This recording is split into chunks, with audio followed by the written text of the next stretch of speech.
Another story from the post-millennial. Sound of Freedom is a smashing success, projected to earn over $40 million in opening week. Tremendous. It was an amazing film. I vouch for it. I give it a 10 out of 10. I was on the edge of my seat the whole time. The theater was crying. It was a really, really great film, a great thriller. Angel Studios is announcing that, estimates are predicting a massive $40 million at the box office in its opening week. In a press release, head of theatrical distribution for Angel Studios, Brandon Purdy, said, "As with our July 4th numbers, today's numbers exceed our expectations, and we're going to continue this momentum. Sound of Freedom has taken on a life of its own." Winning. That's cool. That's huge. I loved the way they promoted this movie. I mean, one of the things that I saw in lead up was like, if buy a ticket for someone else, because we want to get several million people to the theater to represent all the children who are involved in trafficking. And I thought that was really cool. It was sort of refreshing, and this is not by any means to throw shade at the Barbie movie, but Barbie movie has been largely about like very staged press appearances, and it's kind of cool if that's your thing, but also this one had sort of more meaning to it, and I think people are really hungry to feel like they are part of the change in the world. I actually watched it last night, and it was so wonderful, but I went home and I felt like I'd been radicalized. I was like, oh my gosh. So I started looking up stuff, and I love my deleted web pages. So actually I published a story today. Biden's DOJ, so they have a child sex trafficking website, and not in that sense, like it's their informational page where they talk about their subject areas that they focus on. And in May of 2023, they revised, which keep in mind, weird timing, right? That's like 2 years into the administration, but they actually revised the child sex trafficking portion of the DOJ website, and they, I kid you not, removed the subheadings and multi-paragraph explanations of international sex trafficking of minors, domestic sex trafficking of minors, and child victims of prostitution. And they reworded what exactly they defined child sex trafficking as, taking out a whole blurb where they talk about how it involves like the transportation between two countries. So that made my like conspiratorial mind go like, what the heck? Your brain just lights up. If you read the blurbs that they deleted, it's literally talking about how open borders make child sex trafficking a heck of a lot easier. And when I saw that, I was like, that's like imagine you're like some Biden staffer, like your job is like you run the DOJ's website. What would take over you to delete that from the informational webpage about child sex? Like it's just bizarre. Why they do it?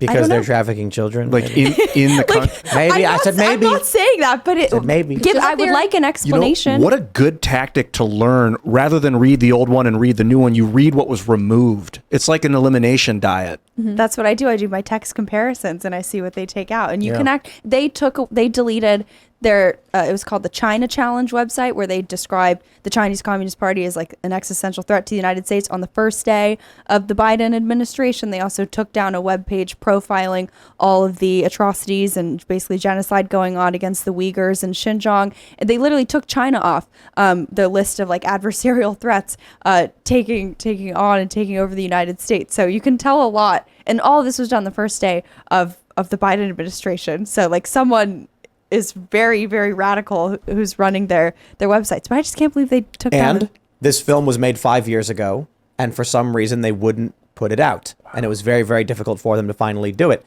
And it makes $40 million in its opening week, which is massive for any indie film. And it's really massive accounting that it made $10 million on the first day. 14.5. 14.5 on the first day. So that's $25 million in the 6 following days, which is huge for an indie film to go from, to increase its, I guess, to make 150% of its opening day over the course of the week. I would have thought that indicates that it got a lot of good publicity, I think, in word of mouth. Yeah, I think a lot of people are referring other people to the movie, which hopefully will mean it sustains the profit margins for a long time. It's like a grassroots movie. What this means is that anti-establishment, anti-woke, libertarian-minded individuals, conservatives, suspected liberals, whatever this group is, actually engaging in the culture war. Mm-hmm. I know one guy that said he bought a ticket and didn't want to go because he didn't know if he could handle it, but he still wanted to support the movie. Yeah, like I don't hear that about a lot of movies. But I am excited for Barbie. I am too. I don't mean to shade Barbie. Pink, so. No, I don't mean to shade Barbie, but I did think this idea that they were saying like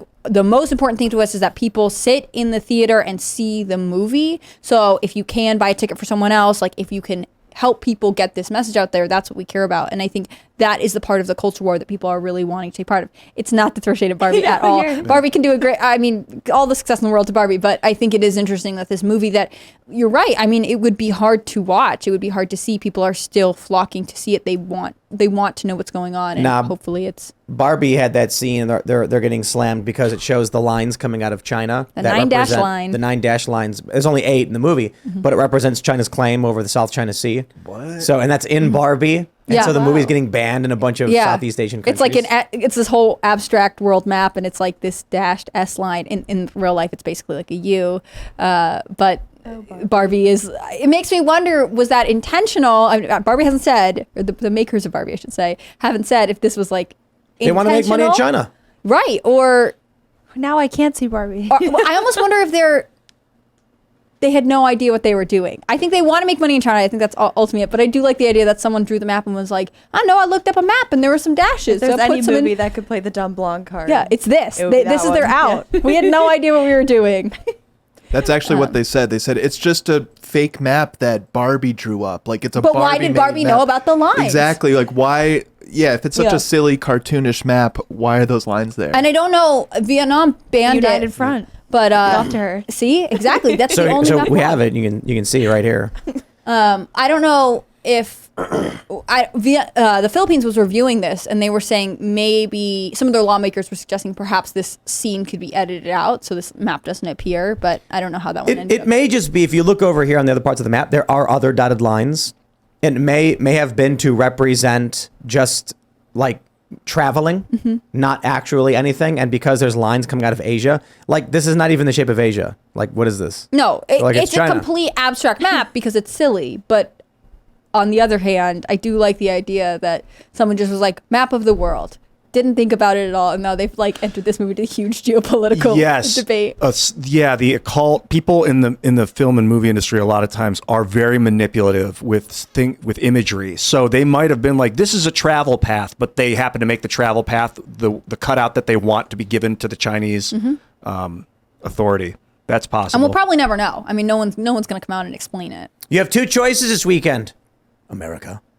You can support China by watching Barbie, or you can support America and saving kids by watching Sound of Freedom. Which way? Oppenheimer Western as a man. third choice is not on the table. Oppenheimer. Did you see it? Are people seeing it? Is it good? I don't know. No, guys, I never see any movies. Don't look at me. Oh, yeah. I got to go see Sound of Freedom. I think I might go tomorrow. Yeah. Bro, you're gonna be crying the whole time. Oh no. Yeah. Oh jeez. Dude, I gotta do it though. The opening scene is so well done in that movie. What I was saying earlier is like, if everyone here has seen Up, right? No.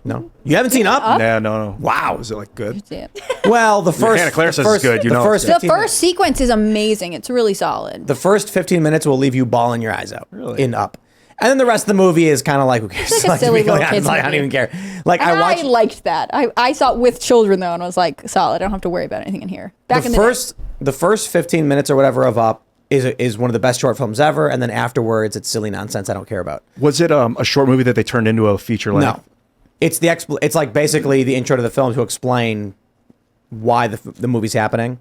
I mean, like I'm going to spoil Up for you because it's been a very, very long time. don't spoil it. Let me tell should you see what it. I know of it by not having seen it. It's a guy whose house they're going to repossess, and he's like, "No, I'd rather fly away." And he And ties balloons it's to his just house. with no words, what Joe Biden's the story gonna of do. how he got his house and what led him to. where It's he is him as a now. little kid meeting a little girl. Then it's a montage with music of them growing up.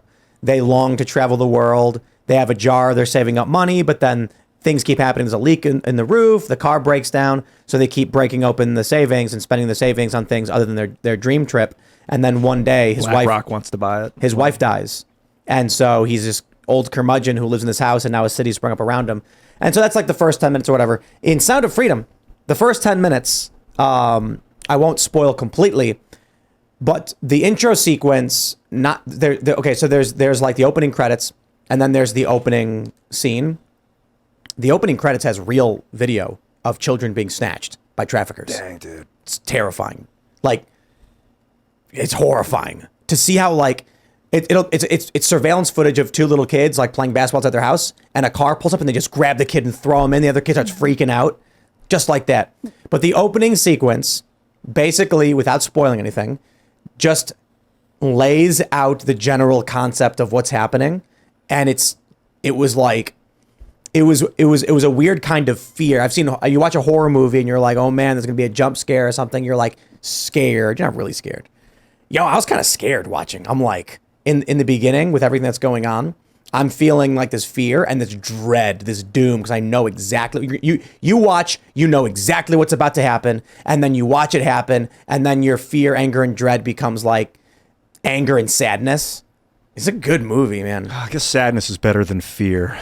So yeah, it's worth seeing. But it's like a kind of fear where you know where it's going and you're waiting for it to happen, and then like, oh man. I recommend it. Do you feel better equipped to deal with it on the global stage having seen that movie? Oh, I don't know. I think that movie is going to put it in people's minds, though.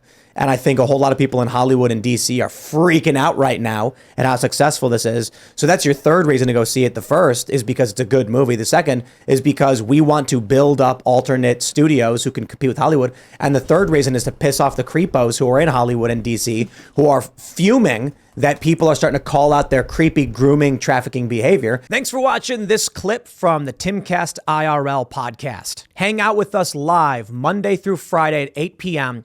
and become a member over at timcast.com for uncensored, members-only shows exclusive. Thanks for hanging out, and we'll see you all next time.